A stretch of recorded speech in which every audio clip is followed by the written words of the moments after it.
to a Hope 1032 podcast.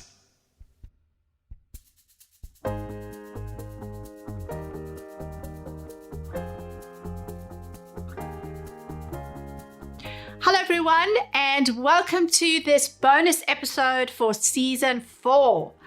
Thank you so much for joining me this season. It's been amazing. We've had some incredible guests. It's so wonderful to have you part of the village, and I'm so grateful to the questions that you've emailed or you've sent through to my page. And so what I'm going to do now is we are going to tackle some of those. So we're going to start off with a really common question on teen mental health, and that is, how do I know if my teenager is depressed or just moody? So let me start with, what is teenage depression? Essentially, it's really normal for our teens to have ups and downs, have sad feelings. Sometimes they even last several days.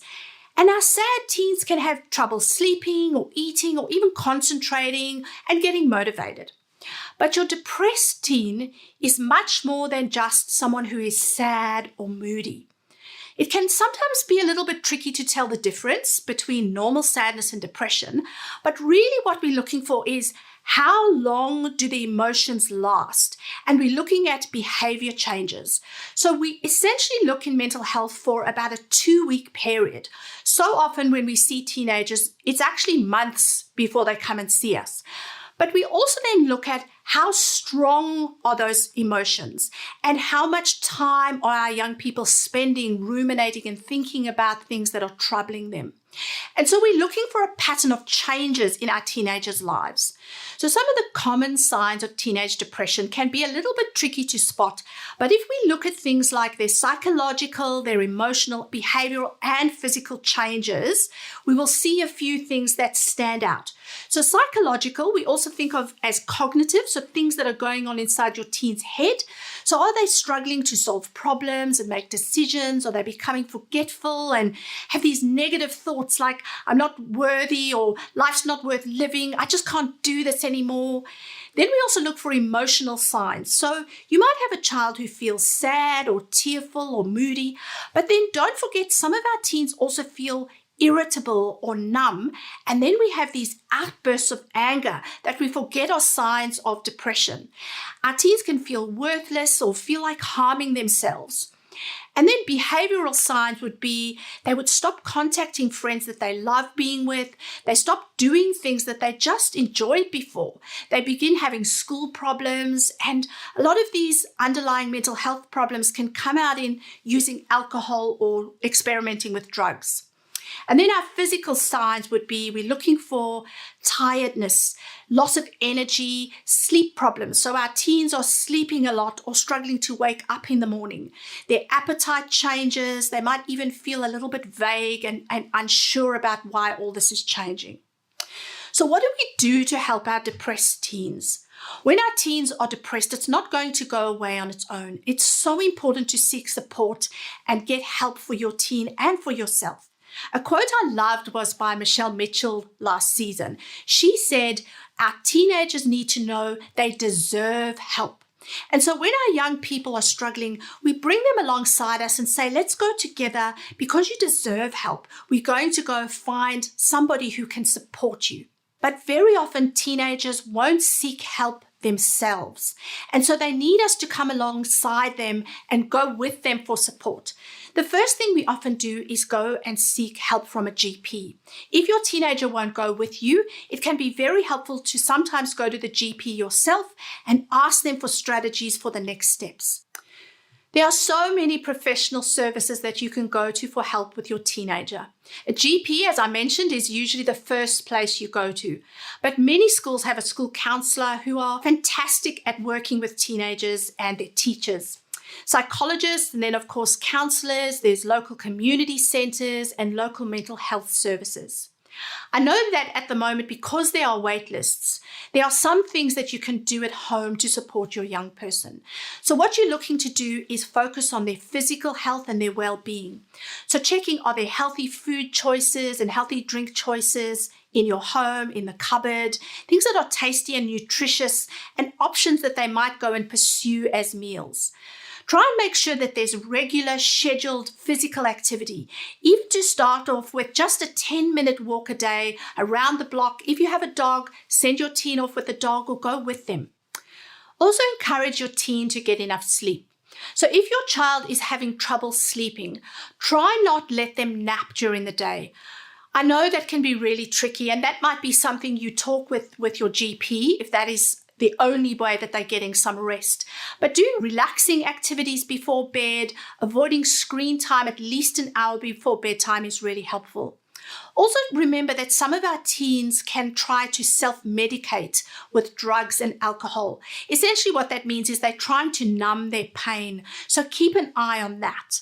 And then also talk about their relationships and their feelings. But remember, your relationship with your child is so important. Find ways that you can connect with your teenager day to day. Also suggest other people that they can spend time with that they value. Doing things at home like sharing family meals, try to reduce family conflict, make sure routines are maintained. Routines are a very important part of reducing anxiety. And then also accept that your teen is also going to have some good days and some bad days. Remember that overcoming depression doesn't happen overnight, but there is help and there are strategies that your teen can use in the tough times. So continue to look out for those warning signs that I've already mentioned. Please remember, no one is to blame for a setback or for a mental health condition. Continue to seek support. Remember that your teen doesn't need it, they deserve support.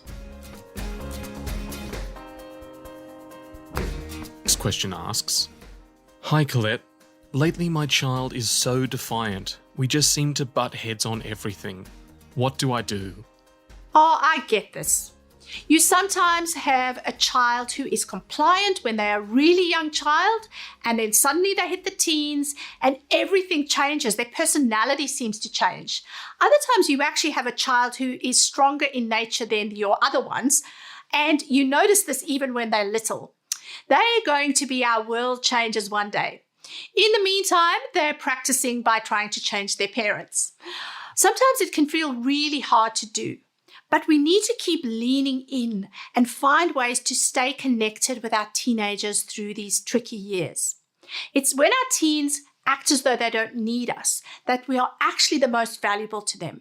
What's going on around this time is that by pushing against something, usually us, because we are the people they feel safest with, they try out their ideas and their new behaviors, and this happens partly because your teen is developing, they're expressing and testing out independent ideas and values, sometimes that they don't agree with ours on, and they're testing the boundaries to see what's appropriate behavior. They do this because they know that we won't reject them and we won't stop loving them. So developing independence is such a key part of growing up. It's actually a good sign that your teen is trying to take on more responsibility, and it's even healthy, even if it doesn't feel like it at times.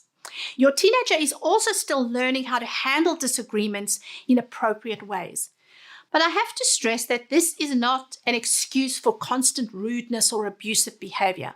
Sometimes defiance can be taken too far, and that can come from some kind of attempt to meet an underlying need for power or control in unhealthy ways. Sometimes something else is going on for our defiant teen. Sometimes they push away from people because they're hurting, or they feel insecure, or they're overwhelmed, or they're afraid about something. Maybe something's going on in their world around them at school. So what do we do when we're standing with a defiant teen? I think the most important thing to do, which isn't always easy, is to deal with our own emotions and our own anger first. Deal with our own stuff away from our teens. Then also not expect our teens to do things that we don't even do as adults, like jump off the couch immediately when you ask them to do the dishes. Give them some time. Being a parent also means sometimes your teen won't like what you do or what you say. It's important for us to model appropriate behavior, model ways of disagreeing. And then it's important for us to keep finding ways to build connection and build trust with our teens. When a teen feels safe, they begin to feel open enough to try something new. But remember that change doesn't happen overnight. We need to aim for opportunities where we can listen and we can understand and we can try to solve problems together with our teens. And when it's the heat of the moment and there are explosions and emotions are raw, those are times we actually allow our teens and ourselves some space. Nothing constructive is going to happen in the heat of the moment. Then when our teens come back to us, those are the times we might talk through and give them strategies for how to deal with conflict and tricky situations. It's also really important to use humor at times. That can just really be a circuit breaker. Also avoid putting your child down or being sarcastic when you're frustrated. That doesn't usually help a situation. Even ignoring shrugs and eye rolls, that is sometimes just something we have to just put aside for the moment. And then also allowing for natural consequences to happen. If our teen has been defiant and they're fighting to put their washing in the washing basket, sometimes just simply not having a clean shirt the next time they need it is all the reminder that they'll need. Just keep looking ahead. This is just such a short period in our young people's lives. It won't last forever. Stay the safe place. Don't forget that our teens are developing their own mind and their own will, and they're becoming their own person. And that's exactly what we want. One of our listeners, Sarah, asked, "My teen doesn't have a social life. Should I be worried?" Well, Sarah, it is so natural for us to worry about our teenagers. But we need to remember that we've got to separate our own emotions from our teens because they are so different to us. Our teens are even different to each other if you have more than one in your home like I do. So we have teens that could be introverts, they could be extroverts, or they could be ambiverts. So the way we define an introvert is somebody who is energized by alone time or downtime. I'm actually an introvert. So I get energized when I read, or I just have a nap in the afternoon, or I have quiet. And extroverts, like some people in my family, they get energized around people. They love being around people, and the more they're with people, the more they seem to get energy. As an introvert, when I've been around people, I'm exhausted. Your ambivert kind of is a bit of both. Us psychologists love to create new terms for everything. So for your teenager, you may have someone who's really just still pursuing their interests and figuring out, do I love people? Don't I love people? You may already have seen patterns in them from when they're a toddler. What's important is to tune into what is important for your teen. You may find that you love seeing people 5 nights a week. For your teenager, 1 night a week might be enough, and that is filling their social cup. What we also need to make sure our teens are doing is that they are pursuing other interests. So if your teen is just lying at home in their bedroom all day and all night, that would be something to worry about. But if your teen is still doing a sport or a musical activity, or they're seeing people occasionally, they're still engaged in schoolwork, we're kind of looking for a pattern where they are doing certain activities. We know that they're in a healthy way. I love the research by Peter Benson. He's got a TED Talk called Finding Sparks, and he talks about these different aspects of sparks that our young people have. Really what a spark is that thing that makes your teen go, yes, when they get up in the morning. Maybe for your teen is actually just spending time around animals, and that's what gives them life. For another teen might be being in a play or being around lots of people or being the life of the party. So it's really looking for what is my teen's spark, and really being their spark champion is what Peter Benson calls it. So finding that thing that your teen loves and celebrating that with them. So if you have an introverted child who is happy to go out occasionally, support that. Support what your child enjoys and what they love. And also then, of course, make sure that you're having connection time with them yourself. Not something that exhausts them if they're an introvert, but having those family times and family connections are very important for our well-being. So any form of connection is really important for our well-being. Connection is just going to look different for each of our teens and each of the adults in the house. So Natasha is one of our listeners from the UK, and she wrote to me and asked me about her teenage son selling treats at school. Thank you so much for your email, Natasha. I loved this question. I have to say that I really admire your teen's entrepreneurial and business ability. It sounds to me like he's going to go really far in life. I mean, wow, he's 14, and to think that he must have planned just how much was enough to make a small profit without turning his friends off because the products were too expensive. And then he would have thought about what sells best and what should I choose and what will people like. So I was so impressed by your son. So if you can catch this and harness this ability early and in a positive way, that will be such a good thing. Of course, if you feel selling at the school is inappropriate, I think also just check with the school, because the schools will have their own rules around this. But you might then help him set up a small business in some other way, maybe online or at a local market. There's so many young people doing amazing things like thrift shopping and then reselling their merchandise online. Of course, with the help of being monitored online and online safety and so on. But I'm not suggesting it has to be thrift items for your son, but find something he's interested in, and then he might start to create a business plan and even get really good at money and accounting skills. So just like Natasha, I think it's so important when our teens have something that they're passionate about and that they love, that we focus on that and we harness those abilities and we support them in those. So Natasha, I would love to hear from you a little bit later in a few months' time. Please email us and let us know how your son is going. This message says, I don't really like my teens' friends and the people that they're hanging around with. What should I do? So what I'm thinking is that this listener has noticed some signs in their teenager. So usually what we see are things like grades dropping, a bit more disinterest in schoolwork or homework. You might have been contacted by the school. There might be changes in your teen's attitude. They might seem a little bit more defensive or a bit moody.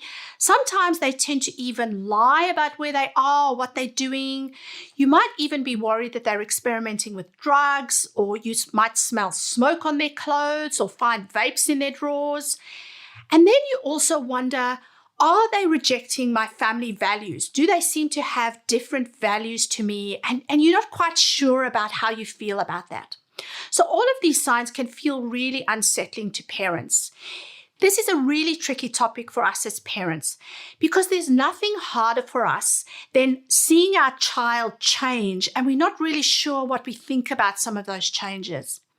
And unless a friend poses an actual danger for your teen, we've got to tread quite lightly around this topic.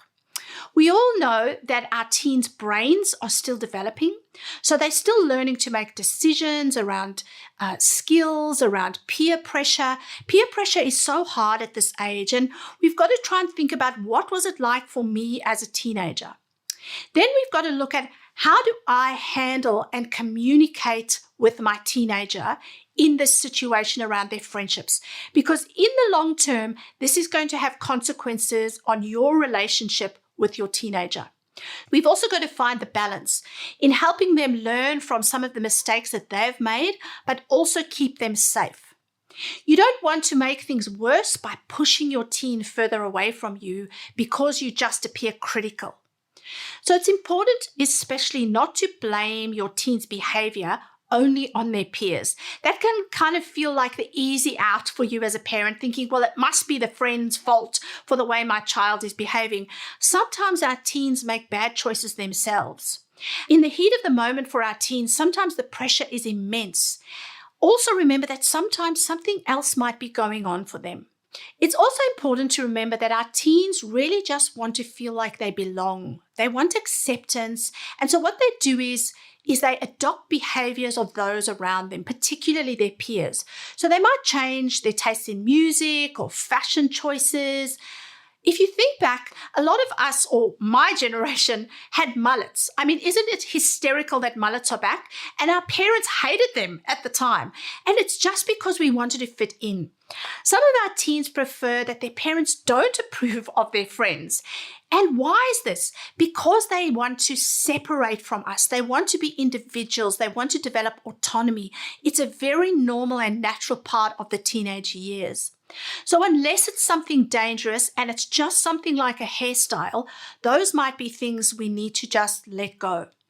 It's also important to avoid certain things. So avoid being judgmental.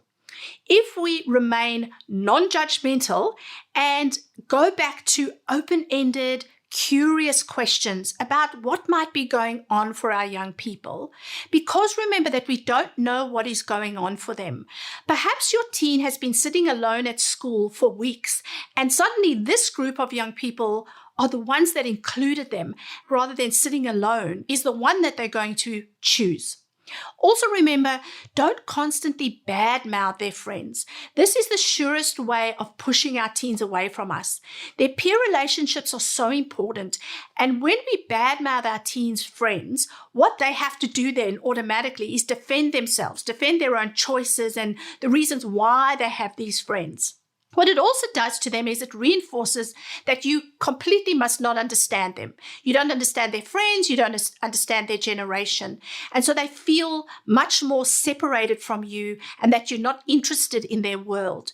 Also for our parents, it's important to remember that criticizing usually just backfires. When we criticize our teen friends, it actually tends to cement the relationship with their friends rather than us. So what can we do?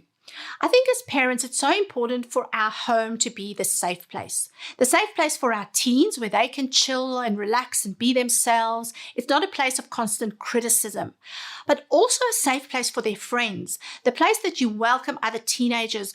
Some of those teens may need good role models themselves. Be the house where there's food and a place where young people can chill, and you can also keep an eye on what's going on in the friendships.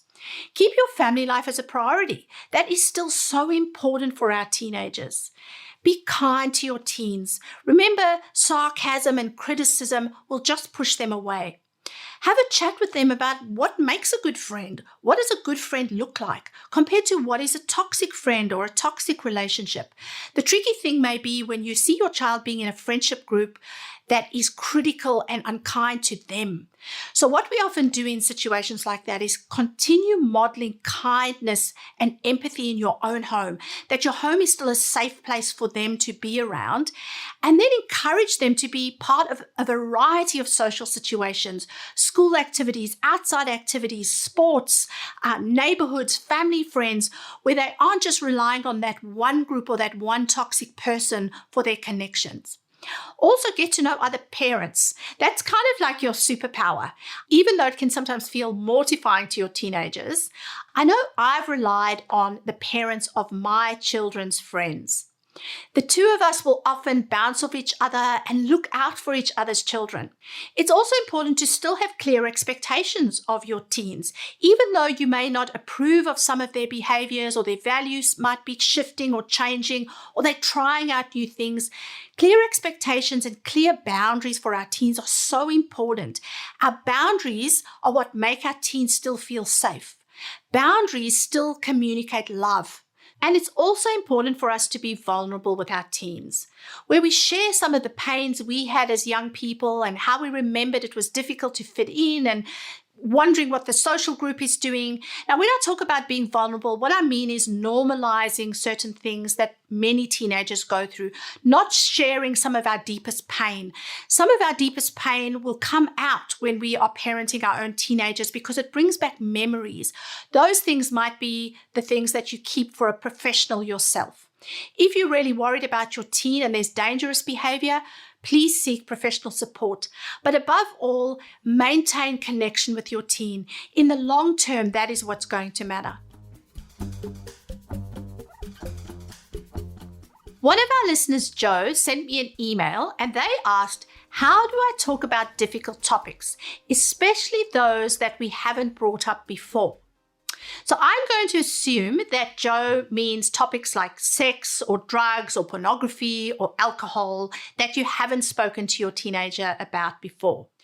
It's so important to have discussions early on with our teens.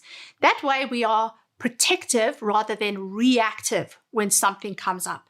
Our teens need something to fall back on when they're in the heat of the moment or something goes wrong. They need to be able to draw on information that's already there in their brain.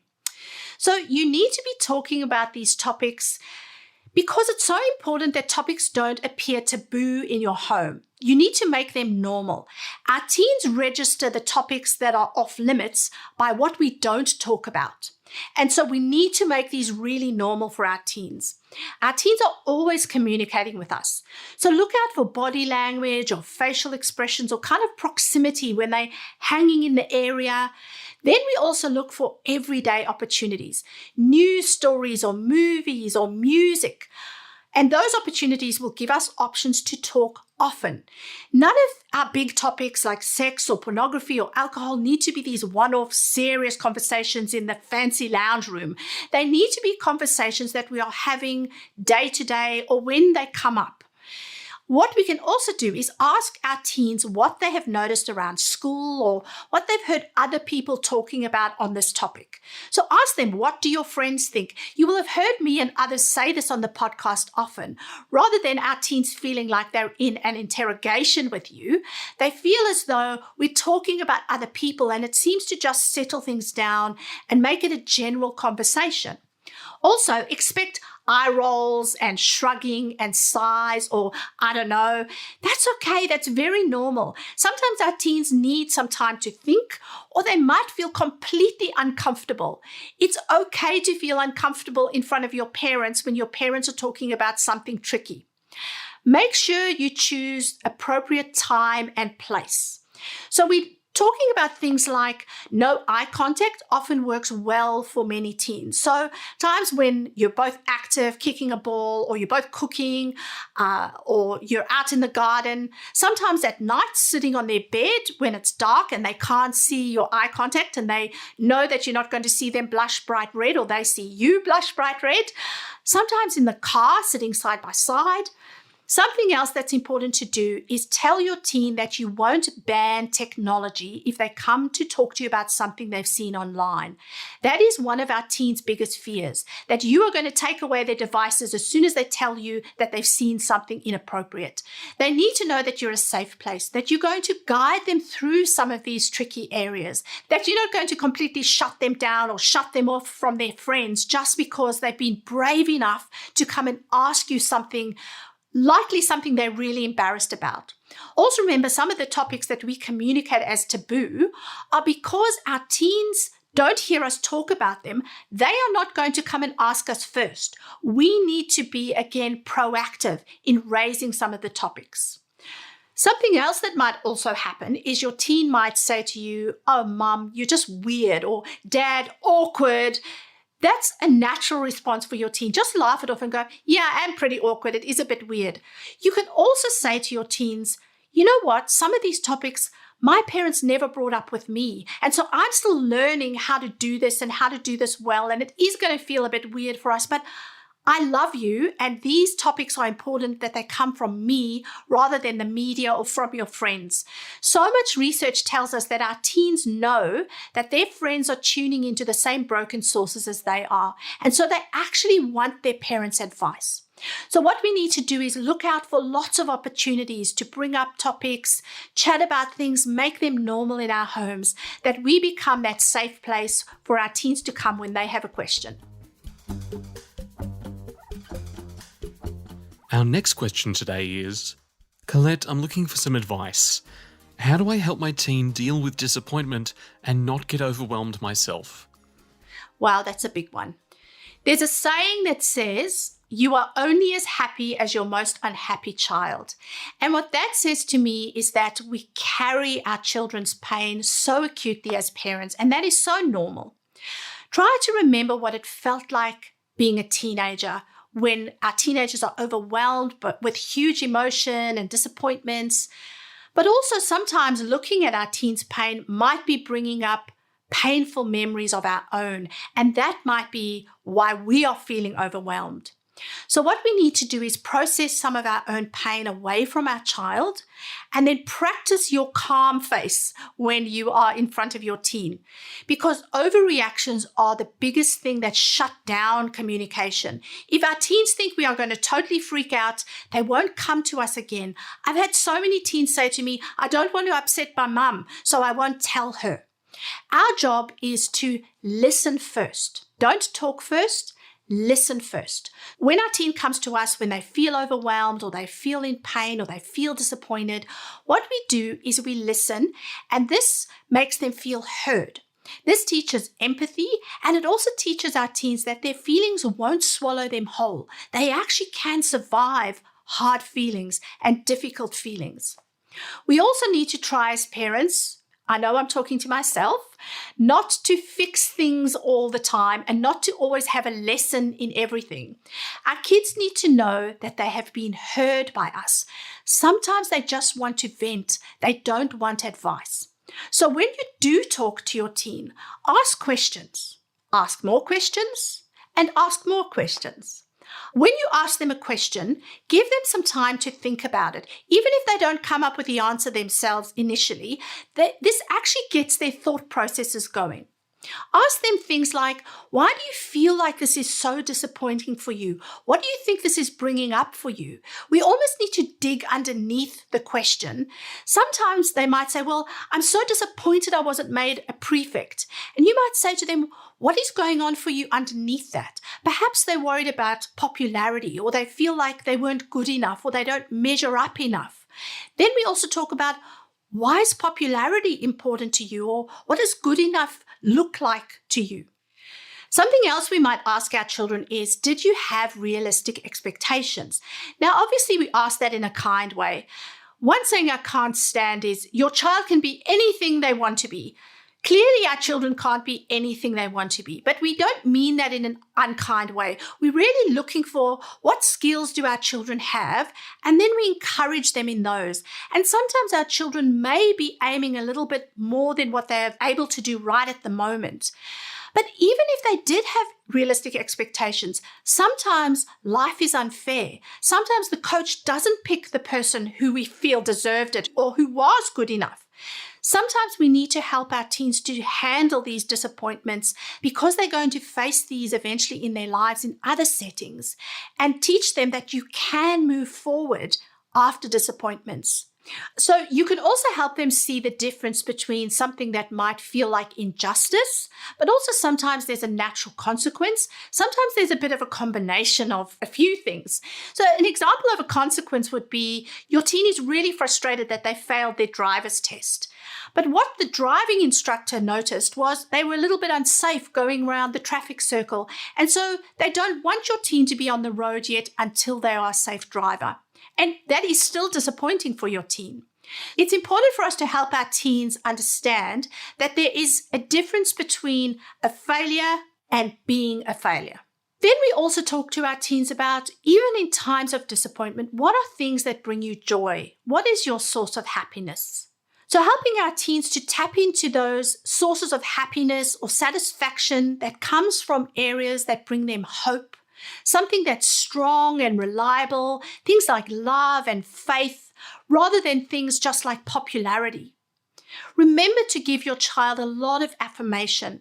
Disappointments happen, but they should never alter your child's belief that you love them and that they are worthy no matter what they do or what they achieve. So as hard as disappointments are, they can be great learning experiences for our teens as they grow. We're going to have some good topics on that in Season 5. Thank you so much for the incredible questions that you sent me. I'm so enjoying the questions that are coming in because we're all learning together. I think it's so important as parents to remain humble and admit that we don't know everything. There are some incredible topics coming up and some fabulous guests in Season 5, so stay tuned in the next few weeks. If you have any questions yourself, send them in the link down below, or you can find them on the Hope podcast page, or you can find me on my Facebook page or my website.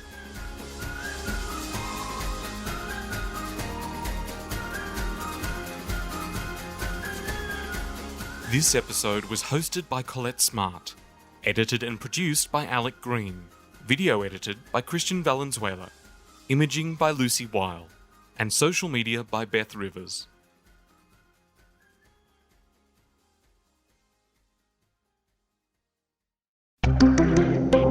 Hope 1032. Thanks for listening.